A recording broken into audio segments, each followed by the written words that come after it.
Imagine a submarine silently slipping beneath the waves, its engines humming as it prowls the Atlantic. For months, it hunts, evades, and waits for the perfect moment to strike. This was the life of U-530, a German U-boat that not only played its part in the war, but became the center of mystery after its surrender in 1945.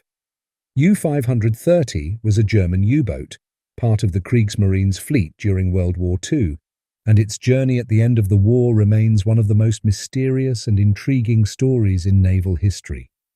To understand the significance of U-530, it's important to know about the role of German U-boats during the war. These submarines were the backbone of Germany's naval strategy in the Atlantic, tasked with cutting off Allied supply lines.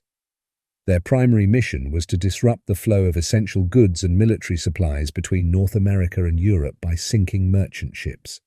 The Battle of the Atlantic was one of the longest and most critical campaigns of the war, and it was here that U-530 operated. The U-530 was a Type 9C U-boat, one of the largest and most advanced submarines in Germany's fleet. Commissioned in 1943, it was designed for long-range operations, allowing it to travel vast distances without needing to refuel. These U-boats could patrol the Atlantic for months at a time, and they were equipped with torpedoes and deck guns for attacking Allied ships. U-530's design was focused on endurance, and it carried provisions for extended patrols far from German-controlled waters. The early years of U-530's service were spent patrolling the Atlantic, as the German U-boat fleet targeted convoys of Allied ships transporting goods, troops, and supplies. By the time U-530 was commissioned, the tide of the war was beginning to turn against Germany.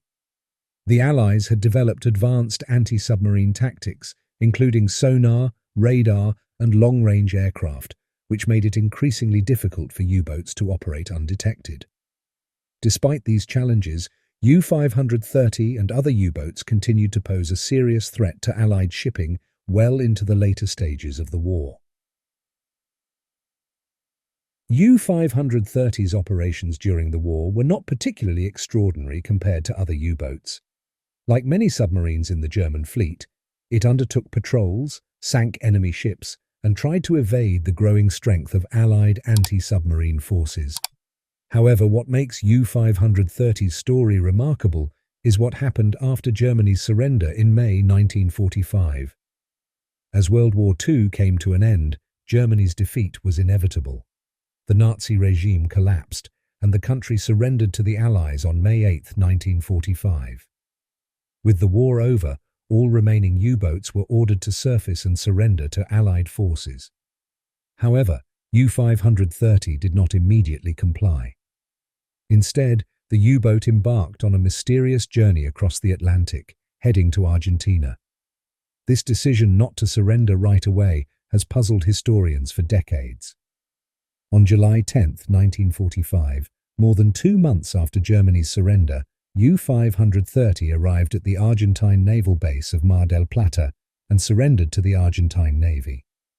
The U-boat's arrival in Argentina sparked widespread speculation and rumors, as it was unusual for a German military vessel to remain at sea for so long after the war had ended. This delay in surrendering raised many questions, and conspiracy theories quickly began to circulate. One of the most persistent rumors was that U-530 had been involved in a secret mission to transport high-ranking Nazi officials or valuables to South America. Argentina, under the leadership of President Juan Perón, had sympathies toward Nazi Germany during the war and had maintained a neutral stance for much of the conflict. This made Argentina an attractive destination for those seeking refuge from the defeated Nazi regime. Some theories even suggested that U-530 had carried Adolf Hitler himself to safety in South America, a claim that has been widely debunked but continues to captivate the imagination of conspiracy theorists. When U-530 arrived in Argentina, the crew was interrogated by both Argentine and Allied authorities. The crew claimed that they had destroyed all of their confidential documents and the ship's battle flag before surrendering, which only fueled more speculation. Despite the rumors, The crew maintained that their delayed surrender was not part of any secret mission. They explained that they had been trying to avoid capture by Allied forces and hoped to find more favorable surrender terms in Argentina. The U-boat had traveled without any significant incidents, and no evidence was ever found to support the more outlandish theories about its mission. Nevertheless, the timing and nature of the U-530's journey continued to raise suspicions. The U-boat had traveled for weeks across the Atlantic, evading Allied detection, and arrived in Argentina long after the war in Europe had officially ended. This led to further speculation about whether other U-boats had also made their way to South America, possibly as part of a coordinated Nazi escape plan. In fact, just a month after U-530's surrender, another German U-boat, U-977, also arrived in Argentina, adding to the sense of mystery surrounding these late surrendering submarines. The Argentine government, under pressure from the Allies, eventually turned the U-530 over to the United States. In August 1945, U-530 was towed from Argentina to the United States, where it was inspected by American naval authorities. Once again, no evidence of any secret mission was found.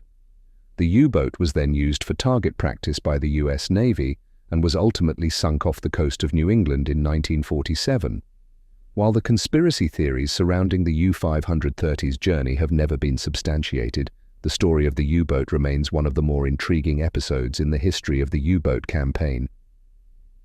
The mystery of why U-530 and its crew chose to flee to Argentina, rather than surrender immediately, continues to fascinate historians and World War II enthusiasts.